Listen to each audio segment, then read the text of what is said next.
আজকে খুব মজার এবং সহজ একটি রেসিপি শেয়ার করব। এখানে আমি 2টি কলা নিয়ে নিয়েছি আর সাথে একটি ডিম আর হাফ কাপ চিনি দিয়ে খুব ভালোভাবে 3টে উপকরণকে খুব ভালোভাবে মিশিয়ে নিব। বেঁচে যাওয়া কলা সবার বাসায় কম বেশি থাকে, তাই খুব সহজেই এই পিঠাটা বানিয়ে নেওয়া যায়। এটাকে পিঠা বড়া যাই বলেন সেটাতেই হবে।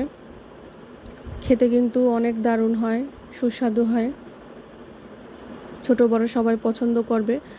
মিক্স করা হয়ে গেলে এখানে আমি 1.5 কাপ ময়দা নিয়ে নিচ্ছি, 1 চা চামচ বেকিং পাউডার, 2 টেবিল চামচ গুঁড়া দুধ ও স্বাদ মতো লবণ দিয়ে সবগুলো উপকরণকে খুব ভালোভাবে হাত দিয়ে মাখিয়ে নিব।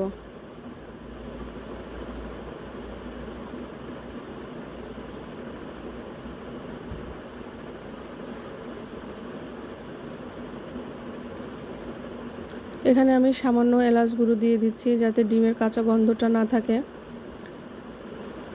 আপনারা চাইলে ভ্যানিলা এসেন্সও দিতে পারেন।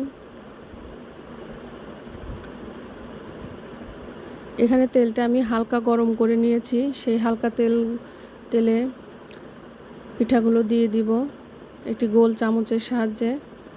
পিঠাগুলো দেখছেন ফোলা শুরু হয়ে গিয়েছে, সুন্দর গোল বলের মতো ফুলে গিয়েছে। পিঠাগুলোকে হালকা আঁচেই ভেজে নিব। জোরে জাল দিলে এটা পুড়িয়ে যাবে এবং ভিতর থেকে কাঁচা রয়ে যাবে, দেখতেও ভালো হবে না। হালকা আঁচে সুন্দর করে লাল করে ভেজে নিব। দেখতেই পাচ্ছেন পিঠাগুলো দেখতে অনেক সুন্দর হয়েছে আর খেতেও দারুণ হয়, মজার হয়। আপনারা অবশ্যই বাসায় ট্রাই করবেন আর ভালো লাগলে আমাকে কমেন্ট করে জানাবেন আর লাইক শেয়ার কমেন্ট দিয়ে অবশ্যই পাশে থাকবেন। আর আমার চ্যানেলটিকে সাবস্ক্রাইব ফলো দিয়ে আমার পাশে থাকবেন।